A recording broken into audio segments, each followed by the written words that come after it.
देखो बेटा, एक रेक्टिफायर की और डिमांड आई है। रेक्टिफायर भी कर लेते हैं, अगर तुमको तो पता नहीं रेक्टिफायर होता है क्या है। रेक्टिफायर की डेफिनेशन है बेटा, ऐसा डिवाइस जो एसी को डीसी में बदलता है। हमारे जो फोन के चार्जर होते हैं उन सब में रेक्टिफायर लगा होता है ना। तो it is a device that is used to convert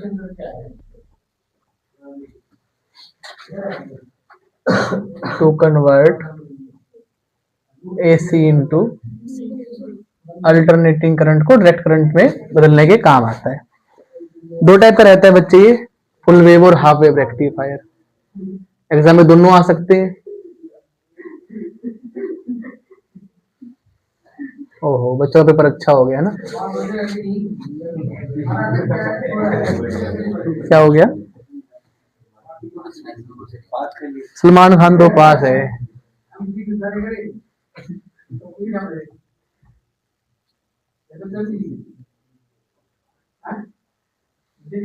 half wave और फुल वेव क्या फर्क होता है?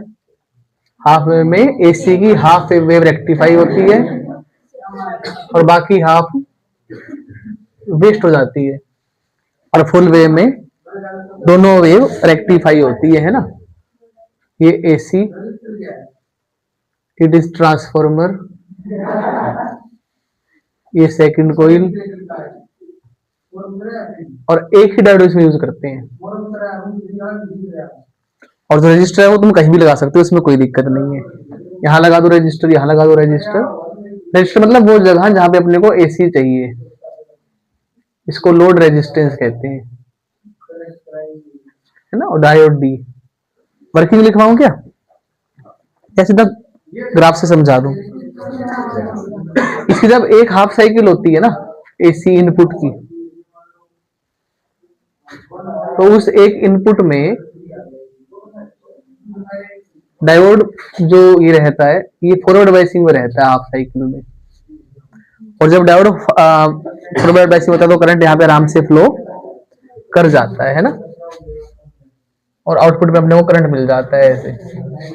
जैसी सेकंड हाफ साइकिल आती है इसकी एसी की, ये पॉजिटिव और ये नेगेटिव, ये डायोड रिवर्स बायसिंग आ जाता है, करंट ऐसे फ्लो करना चाहता है, और ऐसे करंट रिवर्स बायसिंग में जाएगा डायोड तो उसको फ्लो होने नहीं देगा, तो सेकंड हाफ साइकिल का जाती है इस एसी की, वेस्ट हो जाती है।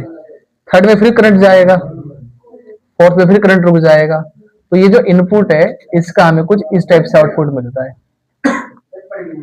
जो रिवर्स डायरेक्शन करंट है वो हम गायब कर देते हैं, और बाकी हमारे लिए हाफ एनर्जी खत्म हो जाती है। इसलिए बहुत सारे केसेस में इस हाफ वेव रेक्टिफायर का यूज नहीं करते।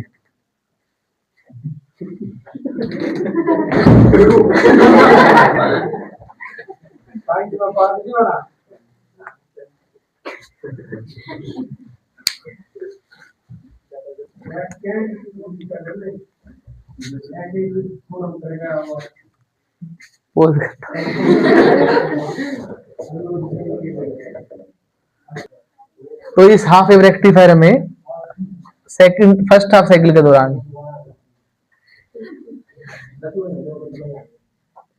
during first half cycle of AC diode किसमें रहता है? फॉरवर्ड बायसिंग में। और सेकंड हाफ साइकिल में कहाँ रहता है? During second half cycle it is in reverse biasing. और करंट सिर्फ हमें हाफ साइकिल का मिलेगा। इसमें एक चीज और भी ध्यान रखनी है कि जो इनपुट की फ्रीक्वेंसी होती है वही फ्रीक्वेंसी आउटपुट की भी होती है।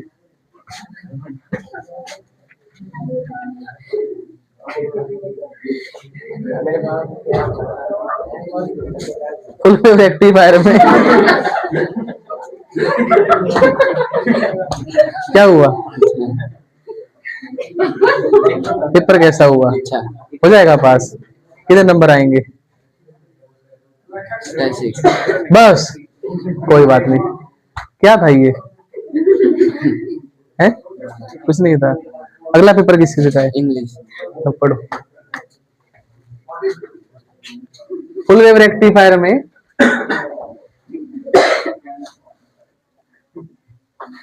दो डायोड का बेटा यूज होता है, डायोड D1, डायोड, और जो रजिस्टर लगाना है ना अपने को इसके अंदर लगाना है, ट्रांसफार्मर के अंदर। और जब साइकिल चलेगी एसी की तो हाफ साइकिल में डायोड फॉरवर्ड बाइसिंग में होता है और सेकंड हाफ साइकिल में, मतलब आराम से समझते हैं। पहले हाफ साइकिल जब एसी की चल रही थी तो मान लेते हैं ये पॉइंट पॉजिटिव और ये पॉइंट नेगेटिव है नीचे वाला, तो करंट यहां से जाना चाहता है, डायोड D1 तो उसको अलाउ कर ही देगा क्योंकि वो तो फॉरवर्ड बाइसिंग में है।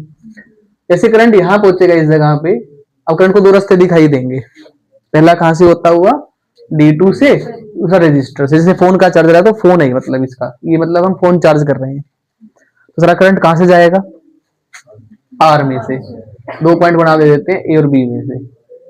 सेकंड हाफ साइकिल में ये पॉजिटिव हो गया और ये नेगेटिव हो गया, है ना। अब करंट ऐसे जाना चाहता है यहां से,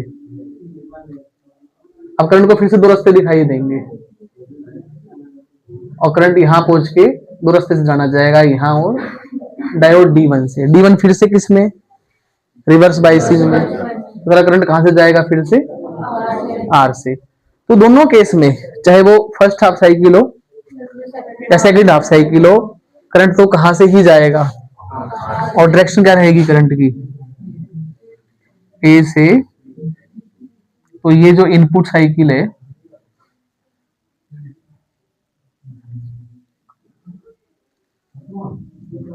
ऐसी साइकिल अपने को आउटपुट में मिलेगी, it is input, it is, इसकी वर्किंग भी लिख सकते हैं कि during second half cycle again current flow in the register in the same direction. तो यहाँ दोनों साइकिल अपने को मिल जाती है आउटपुट के रूप में। और एक और सी का डिफरेंस है, अगर यहाँ पे जो इनपुट की फ्रीक्वेंसी देंगे ना 50 हर्ट्ज की, अगर हम घरों में आने वाले एसी की बात करते हैं तो अपने को आउटपुट में क्या मिलेगा, 100 हर्ट्ज का। ये प्योर डीसी नहीं होता, इस चीज का भी ध्यान रखना है। डीसी की एक कैटेगरी है पल्सेटिंग करंट, ये पल्सेटिंग करंट है क्योंकि देखो ये इसकी एक हाफ साइकिल है, यहाँ से यहाँ तक कंप्लीट साइकिल है एसी की, तो इस एसी की एक साइकिल में यहाँ पे दो बार साइकिल कंप्लीट रिपीट हो गई, और साइकिल उसको बोलते हैं जहाँ पे रिपीटेशन स्टार्ट हो जाए, प्रोसेस रिपीट हो जाए, तो सेम प्रोसेस दोबारा हो रही है ना। रिवर्स डेक्स्टर को हमने खत्म कर दिया, इसलिए हम इसको डीसी बोल सकते हैं, हालांकि प्योर डीसी होता नहीं है। इसको प्योर डीसी बनाने के लिए हम यहाँ पे एक बोर लगा देते हैं, कैपेसिटर लगा के ना, फिल्टर सर्किट लगा देते हैं, इसको कैपेसिटर को फिल्टर सर्किट कहा जाता है। जो हल्का फुल्का एसी करेक्टर है, फ्लक्चुएशंस है, उनको भी कैपेसिटर खत्म कर देता है। तो ये रेक्टिफायर था, पेपर में जाता है 4-5 नंबर में, 3 में तो कहीं गया ही नहीं मतलब ये। तो एक टॉपिक ये हुआ।